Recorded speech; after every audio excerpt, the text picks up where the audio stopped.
terrorists. We're not no gangsters. We revolutionaries, and that's how we rock.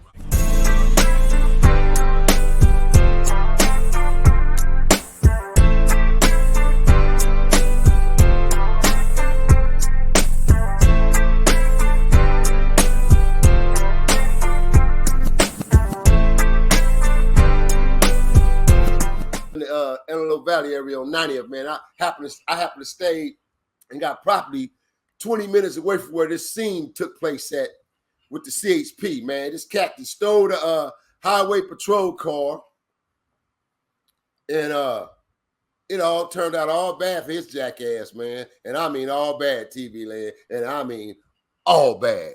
Let's be roll up. I want to know though, Cap, how does someone steal a damn patrol car though, homie? Hey, great question. And that's the same thing that the CHPs had said. And also, I check the other video I sent you last night. I sent you a recording of this particular commentator news video because we had just talked about the subject of the police officer and Brandy, A.K. Brandon, brandishing the officer gun, and why the gun wouldn't come out the holster because the double mechanism lock on it. Remember? Yeah. Now, they just explained it in this video when they talk about the double mechanism lock. It's inside the police cars as well. So 9 times out of 10, when the officers get out the car, that's why you always see the police cars running. It's mandatory for them to keep their cars running. The police don't never turn off their cars. If y'all notice that, TV land, they never get out the car, take the key and leave it, turn that motherfucker off. You ain't gonna never see police do that shit, ever. You're right. Ever. It's their requirement. Keep that son of a bitch running. And when you get out of it, it's supposed to automatically lock them out. So the door was supposed to have been locked when he got out of there. For some reason, when dude got to the car, he was able to get in that son of a bitch, man. And then once he got in it, he couldn't take the shotgun. He couldn't take the automatic weapons that was in there. He couldn't take nothing about that car because of the mechanisms, had everything locked in. So that's why he only could do was steal the car. And I guarantee you, it probably was only so many miles that he was going to be able to get still in that car before they automatically shut it down through a tracker. From way from the police station, some goddamn where. Technology, the world we in. Could have possibly happened? Well, it's very, very unusual. It could be officer was out on a call, making a traffic stop, left the keys in the ignition. Suspect jumped in the car and took off. Many possibilities. Do we know where it was stolen from? Where the officer left the car, or where the car was located? We just know that it started in Castaic, and then he made his way to Lancaster. So he's been driving for just about over an hour, I would say. Also, I wanted to ask you, any idea, I mean, because Stu had just mentioned that the ammunition and weapons in this cruiser were secure. His tire's going flat right now. Oh, there we go. Well, they are secure. The weapons are secure. The shotgun, other weapons that they have are secure. There is an unlocking device within the vehicle. You have to know where that is and how to deactivate. Okay. But, could have been a traffic stop, and then the person jumped in and took off. It's not unusual for the officer to leave the car running when they are at a traffic stop. That may be the case. As we see, they may be coming to an end soon. You see what's happening with the vehicle, but it's very unusual to steal a police car. We've seen ambulances stolen before. This is not that unusual.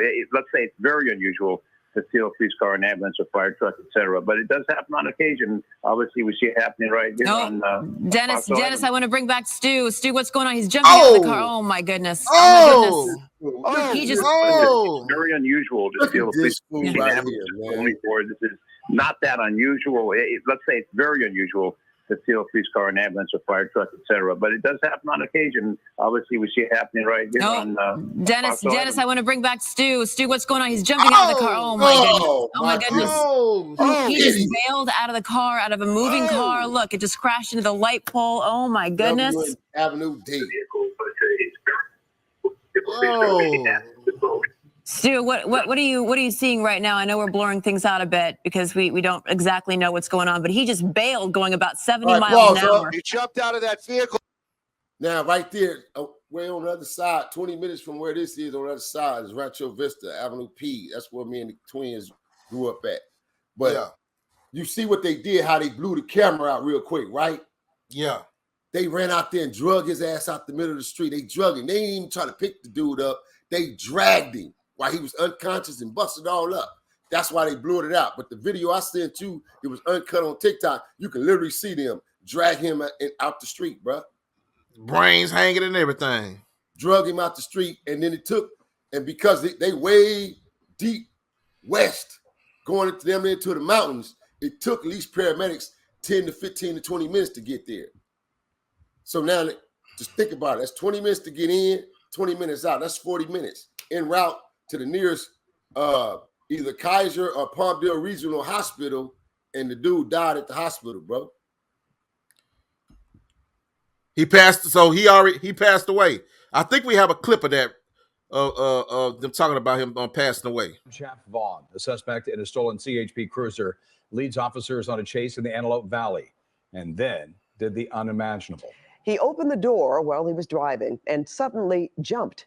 KCAL News reporter Jeff DeWin is live in Antelope Acres near Lancaster with more on this disturbing development. Jeff? So, Pat and Jeff, we just learned that the engine was still running when that police car was stolen. I'm going to go ahead and step aside so that John Schreiber can show it to you. That is the police car right there. This is still a very active investigation, and that stolen police car crashed against a utility pole. The lines above are still helping to keep it up. Let's go ahead and show you video from SkyCal of this pursuit. This chase ended on State Route 138 near 90th Street West. This is in Antelope Acres, which is north of Lancaster. At one point, the rear right tire started smoking because the car had gone over a spike strip. Then the tread peeled off. A few seconds later, the suspect of the stolen CHP car opened the door and jumped out. We have chosen to not show that to you, so we are skipping ahead to where the car crashed into the utility pole because no one was at the wheel. The CHP says that the chase began just before noon today on I-5 near Hansley Canyon Road. That's about 40 miles from here. The CHP had gotten a call about a man driving recklessly on the freeway. Then that driver crashed into a second car. When police got there to investigate the crash, here is what police say happened next. During the investigation, the driver of that red Toyota Corolla entered the patrol vehicle and fled the scene on the northbound 5. The CHP officer on scene relayed this message to CHP dispatch, and a pursuit ensued. The pursuit continued on the northbound 5 at high speeds until transitioning to the eastbound 138. The pursuit continued on the 138 until its termination point here in between 90th Street and 70th Street. While still in pursuit and at high speeds, for unknown reasons, the driver of the patrol vehicle jumped from the vehicle and suffered major injuries. So the CHP tells us that it is standard procedure to keep the engine running, but the doors are supposed to be locked. Right now, the CHP tells us it is investigating whether those procedures were followed. We are told that the suspect was pronounced dead at the hospital. So, Cap, that's letting me know that police officer probably left the damn door open. Yeah, he had to. That's why I say they're going to do the investigation to find out how did he steal that car. And the only way he was able to steal that car, he left his door unlocked by mistake. Because I told you, they got automatic locks on them, and they got the mechanism, that, as you just heard them say, on the guns and everything that's in there. That's why he couldn't take nothing as far as a weapon. But this dude was just a plum. I mean, sorry to say, bro, you know, he lost his life, but he killed himself because he was an idiot. You see all that damn grass. Look at the car. The car ain't dead. The car damn sure ain't dead. That pole dead, but the car ain't dead. You feel me? I would roll right on in that grass and terrain and dive on out if I was planning on doing some dumb shit like that then, man. Yeah. You feel me? He died. Concrete, bro. I don't get that. That's a question that ain't nobody gonna be able to answer but him, and he ain't here no more to answer the question. I don't know. I thought I jumped. I don't know. We don't know. And he damn sure don't know because he gone. He out here, man.